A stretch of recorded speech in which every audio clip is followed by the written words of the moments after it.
All right, so let's look at the S&P here. I know last week I was bullish with the markets, giving the facts based on what we see fit. However, this week has got a lot to do with tariffs. And today I think it was based on Mexico, so it's China now to Mexico.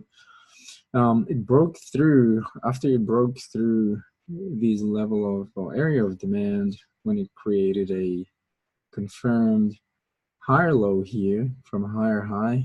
Technically, should have been next would be either a new higher high or a lower high. However, based on news based, this is a really good demand. It broke it out to the downside. I believe plus Memorial weekend Monday was closed, so it was about Tuesday. So if I go through the daily time frame here for a second. Friday, Thursday, Wednesday, Tuesday.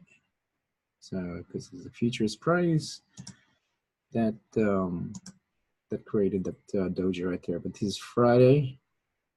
Monday was closed. Tuesday, after a breakout from that higher low, and it was very bearish. Odds of probability the continuation is to the downside is highly probable. So down negative or minus 0.94, almost a 1% at one point. So where from here then? Well, there's a lot of force on this one. Next, notice this little area of confluence within the area of demand. Low here, 2720 will be the next price point of where it's going to test. Odds and probability, some form of stability is going to create. Once stability is going to happen, either a continuation all the way down here, back to actually odds and probability to around the 38.2% actually on the correction area is highly probable what's going to do. So from that point forward, the odds it will continue once a stability and then either continuation of the trend will happen. Other than that, we need to wait for stability. So next week, I'm forecasting a stability, short-term continuation of price to the downside, and either a correction that will create a stability point of view, some form of doji. And then, depending on 2 weeks' time, so next week actually is going to start. Today is the last day of May. June will be approximately, let's see, since it's the end of the month as well, they're bearish, right? So long term, actually, I'm bearish from here. However, there is nothing dictating that this is going to fail as yet. So as far as I'm concerned, you're going to see some bullish component, and then I need a lower high in order for this actually to fail back down right here all the way to 25, 50, 26, all the way down there, 25, 50 to 26. Other than that, they're bearish for this month. So there's a lot of force right there. So next month, some form of stability, and then continuation, or continuation of the force to the downside, or continuation of the price to the upside, since you have a bunch of higher highs right there, right? So it's going to be very interesting. So looking at daily time frame, it's like I said, it's very bearish, approaching level of demand. So what I'm seeing based on demand, stability, and then correction before continuation. So I'm bullish for the next few days, next week.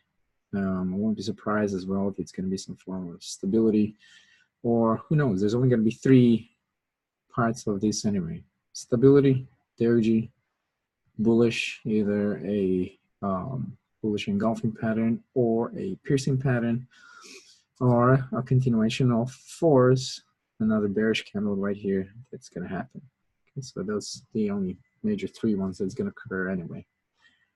All right, so that's the S&P.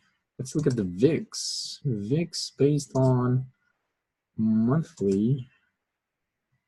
Monthly is now actually very bullish. So long term, I'm also bullish with the VIX, hence long term I'm bearish with the S&P.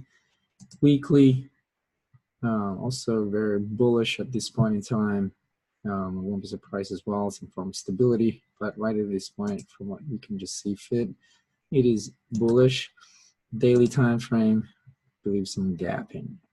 So they will fill that gap. If they choose to fill that gap next week, then the S&P will choose to go up as a form of a correction. All right, so that's within the VIX. The Dow is also bearish. Bearish for the month. You have a lower high, a nice clean cut of a lower high. High last month was 26,704. High this one 26,713. I know it created a new higher high. Never mind.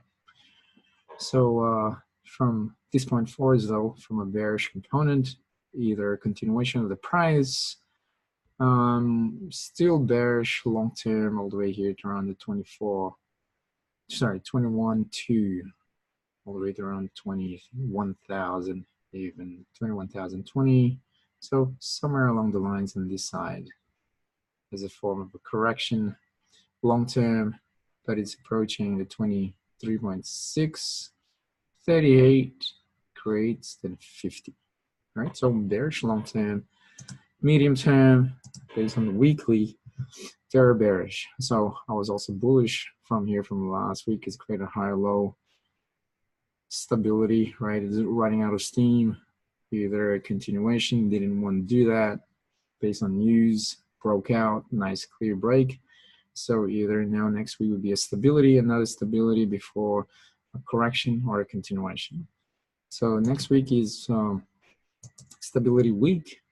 That being said, we're going to create, or we're going to see the market as a potential based on probability that it's going to create some form of stability and then short-term minor correction before a continuation. Or if it breaks through the trend line, then it's going to keep on coming back up.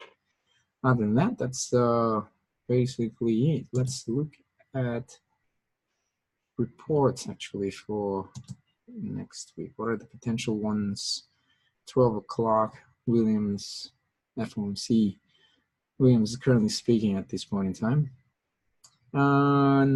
Nothing drastic. Monday, you have ISM.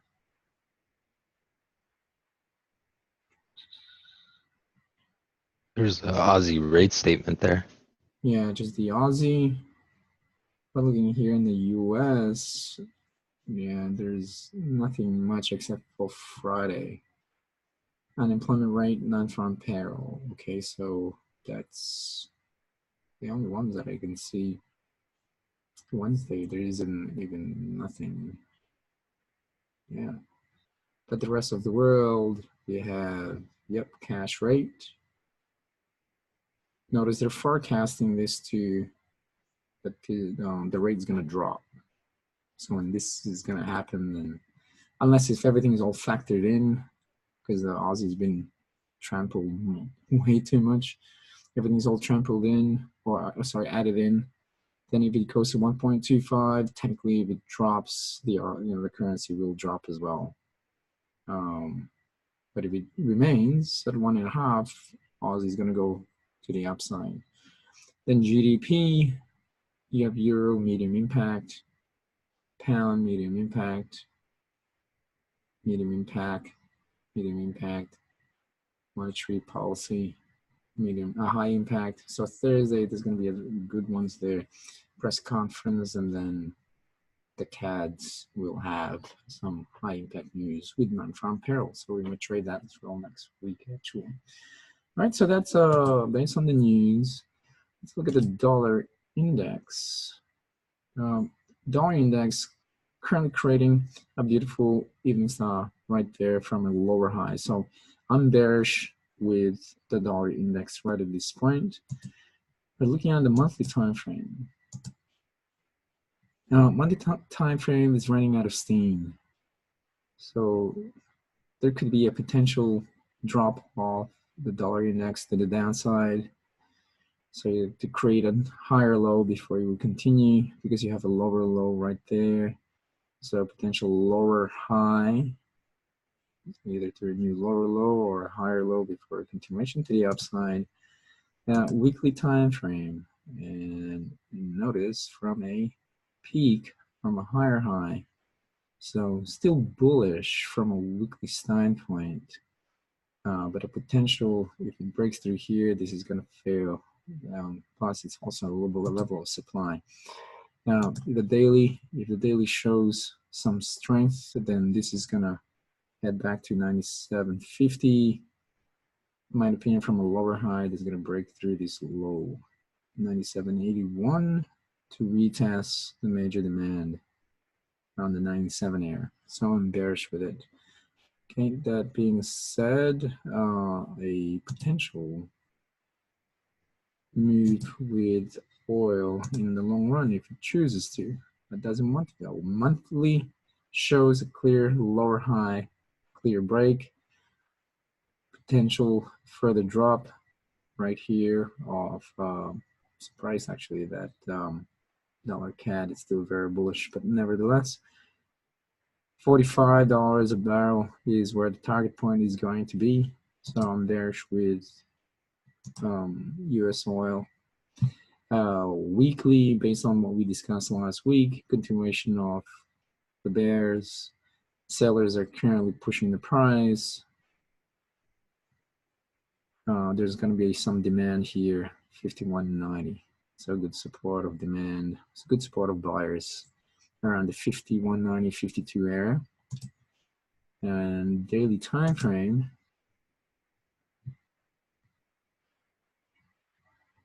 52.20. We said 51.90. Somewhere here. It's not as strong with that, but here's more of the strength. So I wouldn't be surprised, some form of stability, consolidation, correction before a continuation. UK oil, Brent oil, very bearish as well. So based on the month, bearish, you have a clear cut of a lower high. Next one will be the lower low. So target point is the $50 a barrel. Long-term, weekly time frame, also very bearish. So won't be surprised, some form of stability and then continuation. So short-term will be stability, correction, short-term light bullish, and then medium to long-term bearish. All right, so that's 4.5% today. Well, based from yesterday, for 6 to 7%. And let's look at gold. Gold is bullish. I am bullish for a long term. So head back around 1360 for the next few months. And then weekly time frame is also very bullish. Clear cut of a higher low is a good one actually, heading towards around 1340. So with that being said,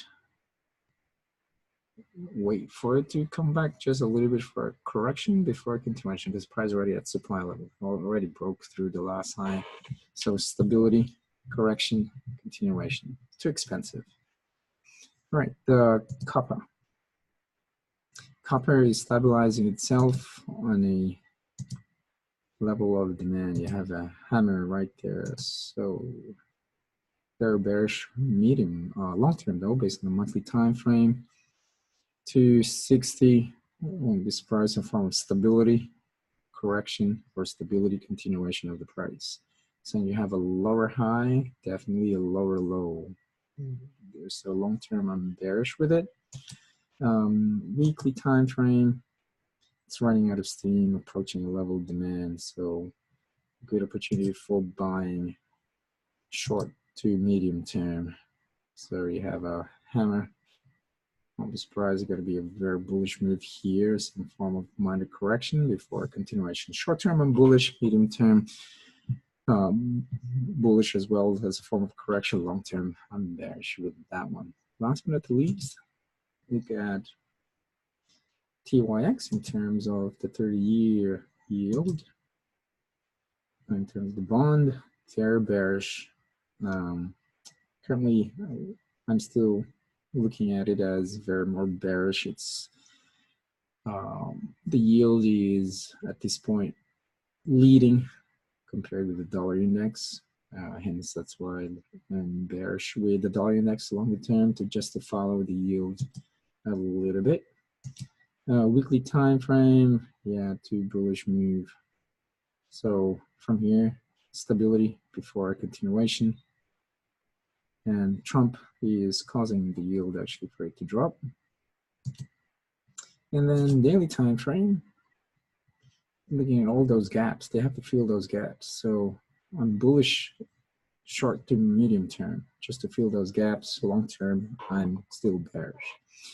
All right, so that's it for the macro fundamentals. Do you have any questions there, Jared?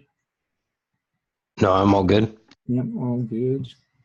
Sweet. All right, let's look for some opportunities. Euro. Okay. I'm looking at the euro in terms of daily based on an M2. Finishes like this. I actually got in when it tanked about an hour and a bit ago. 11:39, 11:40, and it finishes like this. I'm gonna hold my position. Target point is just above here, 12:20. In my opinion, it could go to 12:50. But let's look at a monthly standpoint, since it's the end. So low is 11:09, low is 11:06. It created actually a lower low after 1, 2, 3, 4, 5, 6, 7, 8, 9, 10, 11, 12, 13, 14, 15, 16, 17 months of it being bearish. There could be an opportunity for it to reverse because it touches 62nd percentile. So it all depends by the end of the day. If it finishes 1186, great. But other than that, from a stability standpoint, the odds and probability a continuation from here is highly probable. Well, there's also ECB next week, so you have to keep an eye on that. Weekly created a higher low from here, and not much volume. So there's some form of divergence. Odds and probability as a form of a reversal is highly probable from a higher low to a confirmed lower low. Either a new lower high or a higher high will happen basically from there. Okay, daily time frame. Once again, like I said, from that higher low perspective, there's a chance this is a good high probability you create a new higher high. So major target point either above or below 1214. So even just a 40 pip, not a 40 pip move, then that's awesome, right? So M2, like I said, there's an opportunity for M2. A daily time frame, a lot of volume, so which is good. Standard deviation is on the 30th percentile, so this qualifies right at this point in time. Trigger point is currently being met, so right at this point in time frame we see fit. Okay, so pretty neat. So odds and probability that creates more higher probability from a higher low with an M2. Awesome.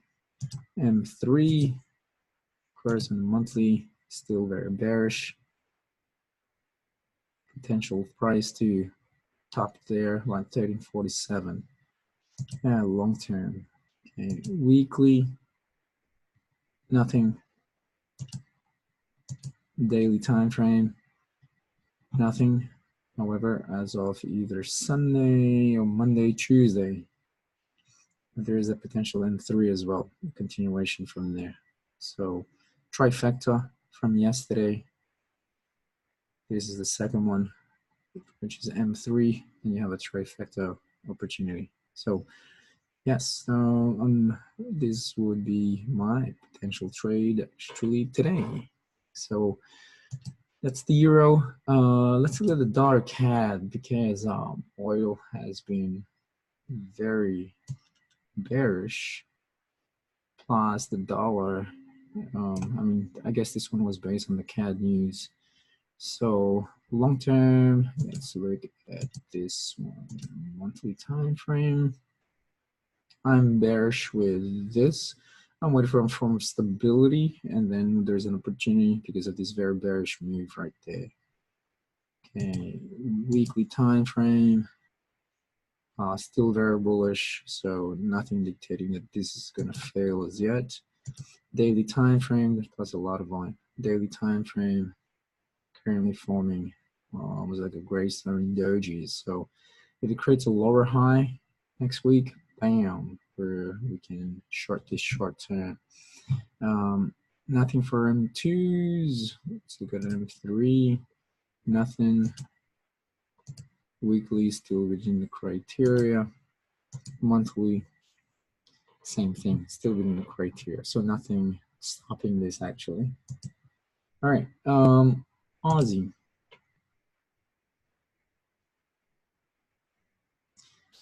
Aussie still very bearish, so there's some reports next week, right? Weekly, sorry, on a weekly perspective, there is still that opportunity for this to head back around the 50th percentile, 70.36, area of supply, 70, so another 70 pips, 80 pips to the upside. Daily time frame didn't want to go below the moving averages, so from a higher low, I'm still bullish with this to reach approximately 69.96 as a form of a target point. Higher low, higher high, very nice. So holding that trade right there. There's no M2s, M1s, same. So from an M1, very nice. Bam. Looking at Kiwi, there is a potential M3 next week. There is a potential M2 today too. However, it's already in the 4th percentile, so from a higher low, I'll actually take that trade still to approximately reach all the way from the level of impulse 65.58, 65.82, 66 until, unless it chooses to, as a form of a correction for the bigger impulse from a major target point 66.55. Since it's been battered for so long anyway with this one. About another 118 pips to the upside. But looking based on the monthly time frame, very bearish. Still area of demand, some form of stability before a continuation. Weekly stabilize itself, creating a higher low. So actually this proves to show that it could go all the way there for medium term. So medium term, I'm bullish from a correction, long-term stability before a continuation, or even a correction. So yeah, daily, nothing. Weekly, nothing. Potential one right there, 66.30. Like I mentioned, 38.2, 66.55. Monthly time frame. None. Based on a monthly, actually, it's telling to still sell. Still a continuation of the trend to the downside. So long term, this could go all the way to 62.50, perhaps even lower. Impulse correction, continuation of the impulse back down to around 50 in 2008. Ooh. Wow. Okay. Good time to go to New Zealand. All right. Look at the dollar CAD. We'll look at the Aussie. Let's look at the dollar yen based on the tariffs. The yen basically also followed. Okay, so monthly, very bearish. This could go to now to 105. They're feeling that long shadow. So 105, I'm bearish for monthly. Weekly, still a continuation, right? Could stabilize here at 108. then correction before continuation, then daily time frame, still very bearish. Didn't want to play. Boom. Tanked 100 pips today. All right. Pound against the US dollar.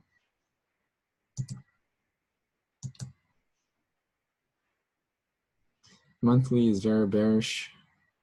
Doesn't want to play the game unless next month chooses that price will come back up with the moving averages. Other than that, if it doesn't want to, this is going to keep on tanking back to 1.2, 120, and perhaps even lower to continue its impulse from 2014 to continue there too. 1, 2, 3, 4, 5. Weekly. Some form of stability approaching. I mean, it's currently at a level of demand, so 126 is a good demand area.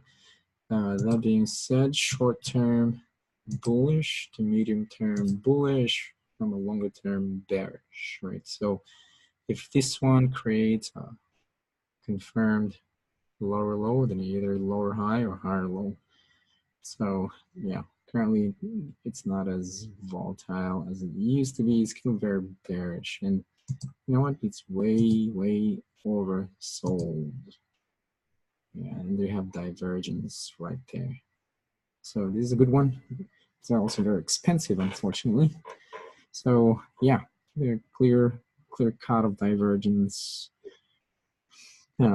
for an opportunity. So you have an M1 component, no M2s. To 27.96.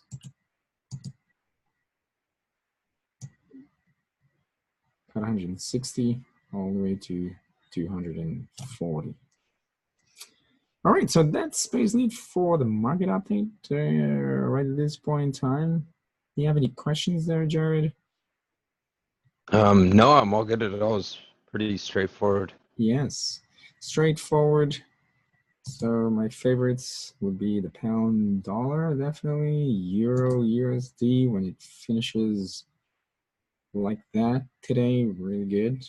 Based on an M2 to an M3, from an M1, M2, M3 with a potential trifecta next week. So yeah, that's my focus for the week.